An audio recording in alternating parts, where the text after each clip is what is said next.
Si te dijera que el 20 de abril de este año, alguien convirtió a Teotihuacán en una escena de terror, ¿me creerías? Eran las 11:20 de la mañana cuando muchos turistas recorrían la zona arqueológica de Teotihuacán en México. Is this the last thing as part of the tour?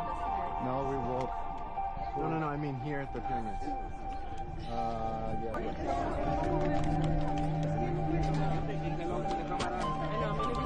Hasta que comenzaron los gritos que venían de la pirámide de la luna. Get down, get down. Get down, get down. Get down, get down. Personas corriendo, niños llorando, incluso gente que estaba cayendo por las escaleras de la pirámide intentando escapar. Un hombre armado acababa de abrir fuego en una de las zonas arqueológicas más importantes de México. Y todo esto quedó documentado por las mismas personas que estaban ahí. ¡Ese pinche loco! Hey, stay against the wall. Let's go. Muchos captaron el momento exacto en el que el atacante caminaba sobre las pirámides mientras estaba amenazando a los turistas. Incluso nos dicen que el sonido de los disparos rebota entre las pirámides.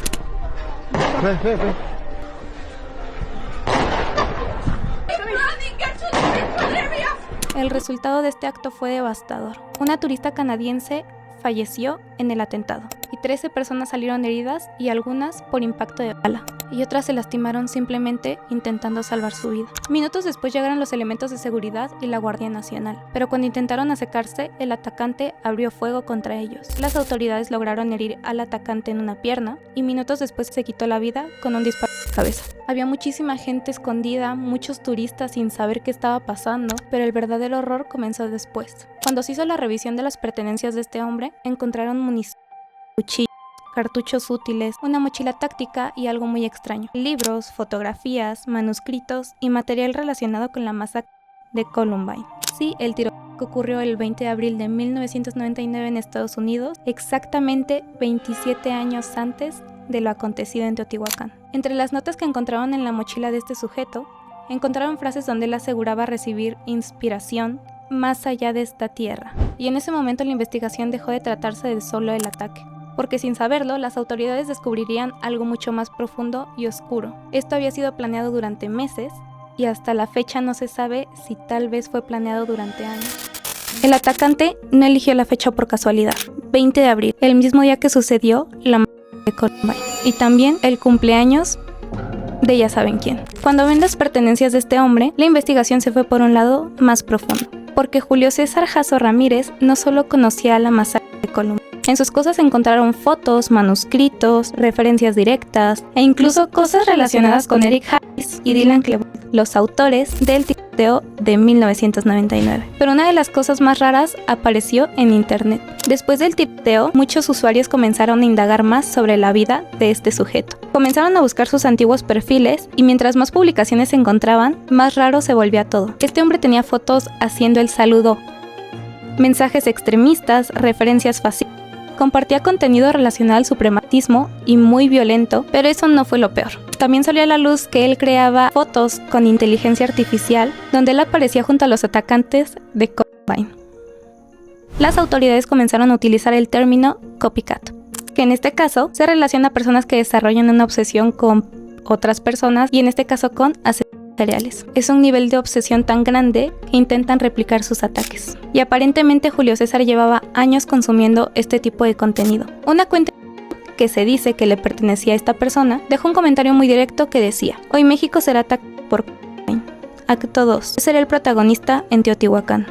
En ese momento el comentario pasó desapercibido, hasta que después cumplió su palabra. Mientras las personas investigaban más y más de la vida de Julio César en sus redes sociales, se dieron cuenta que él no planeó esto de la noche a la mañana. Él comenzó con esto mucho antes de pisar Teotihuacán.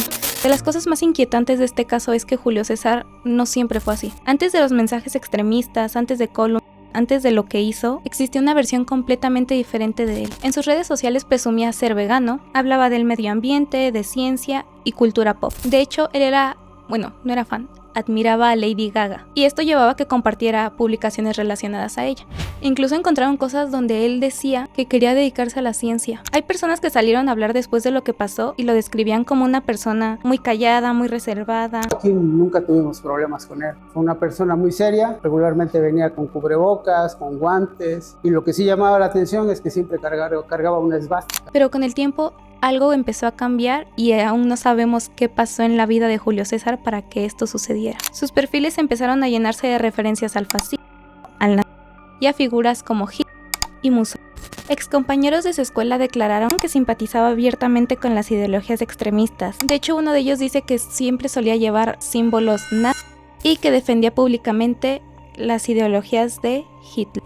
Era súper racista, o sea, era muy racista, era muy xenofóbico, era muy clasista, era gordofóbico, era homofóbico, era transfóbico, o sea, literalmente cada expresión de odio y discriminación que pudiera existir, él era eso. Pues sí, como que a nosotros los morenos como que nos veía con cara de fuchsia, es moreno. Y pues como él era blanco, gracias a Dios que pues nunca hizo nada aquí. También dijeron que se creaba cuentas falsas para hostigar y molestar a sus compañeros por mensaje. Pero eso es solo una parte de quién era este hombre. También se descubrió que él escribía libros y los escribía bajo el seudónimo de Vilhjálmur Marsson. Escribía libros relacionados con mitología, sociedades secretas, masonería, imperios antiguos y figuras divinas. De hecho, vieron que algunos de sus libros están en Amazon y en otro sitio web que eliminaron cuando pasó lo del ataque. Pero en este sitio había artículos sobre la religión, la Atlántida, civilizaciones perdidas y muchas teorías relacionadas a sociedades secretas, ocultismo y esas cosas. Pero mientras más se encontraba de Julio, algo se hacía muy evidente. Este hombre llevaba años construyendo una realidad completamente separada del mundo real. En esta realidad él no se veía como una persona más o una persona común, sino como alguien que fue elegido o que era parte de algo mucho más grande. Mientras avanzaba la investigación del caso de Teotihuacán, las autoridades llegaron a una conclusión un tanto inquietante. Este ataque para nada fue improvisado. Julio había visitado las pirámides tiempo antes de este acontecimiento. Recorrió la zona, se hospedaba cerca, estudió las entradas, las salidas, pero sobre todo los puntos estratégicos. Parece ser que todo lo planeó con una anticipación increíble. También dijeron que se gastó cerca o aproximadamente de 50,000 pesos en todo lo que ocupó para hacer este acto. Compró municiones, guantes, cuchillos, una mochila táctica y un revólver calibre .38 de fabricación antigua. Nada fue accidente, pero hubo algo que hizo que todo esto fuera por algo más raro todavía. Varios turistas que declararon e incluso en los videos que lograron grabar arriba, se escucha que el agresor repetía constantemente frases relacionadas con el templo, sacrificio y denigrando a los turistas. Levántate y corta eso, tienes un minuto. Si no lo haces, te disparo. También hacía este acento español, pero ya entendemos por qué, ¿no? Pero bueno, continuemos. Decía cosas como que Teotihuacán no era un lugar para ir a tomarse nada más fotos, que ese era un lugar para sacrificios. Esto se construyó para sacrificar. Tú deja de verme tanto. A la muerte no se la mira directamente. Lárgate y diles que aquí tengo rehenes. Y como intenten subir, los voy a matar. Y con esa frase se cambió toda la perspectiva que se tenía del caso. Esto se construyó para sacrificar, cabrones. No para que vengáis a hacer la puta fotito de mierda. Porque para varias culturas prehispánicas Teotihuacán estaba relacionada solo con la muerte o con los sacrificios y ceremonias dedicadas para alabar a los dioses, especialmente la pirámide de la luna.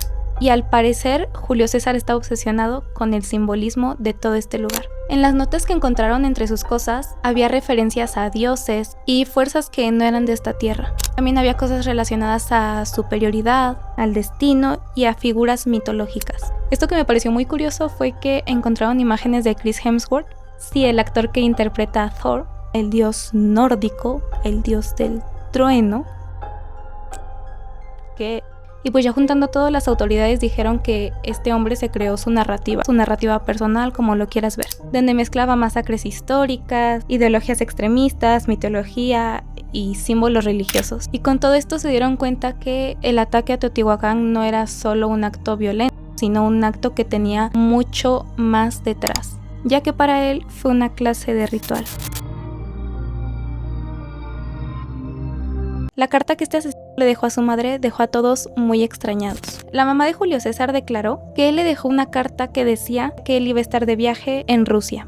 Y también le escribió que no se preocupara si dejaba de saber de él por un tiempo. Pero como ya sabemos, él nunca viajó a Rusia. Su último viaje fue a Teotihuacán.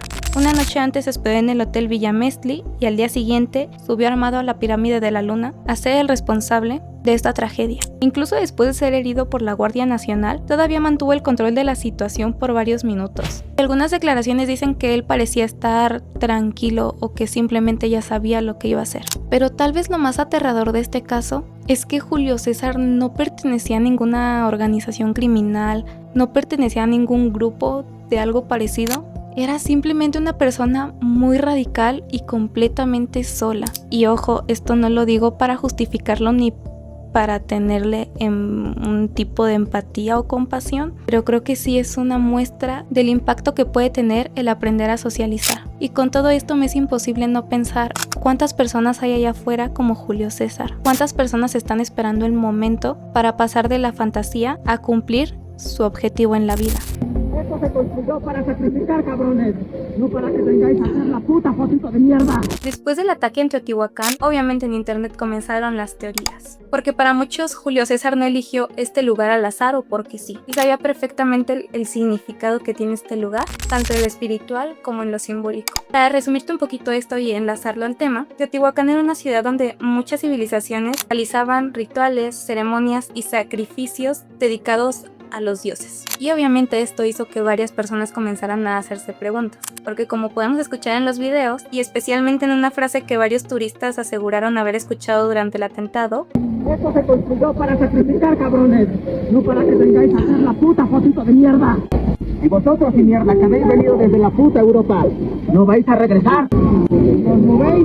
¡Os sacrifico! y obviamente las personas relacionaron eso a que él estaba intentando recrear eso en la actualidad. No lo sabemos, porque desde hace mucho hay teorías que giran alrededor de Teotihuacán y entre ellas pues se dice que las pirámides fueron construidas sobre puntos de energía.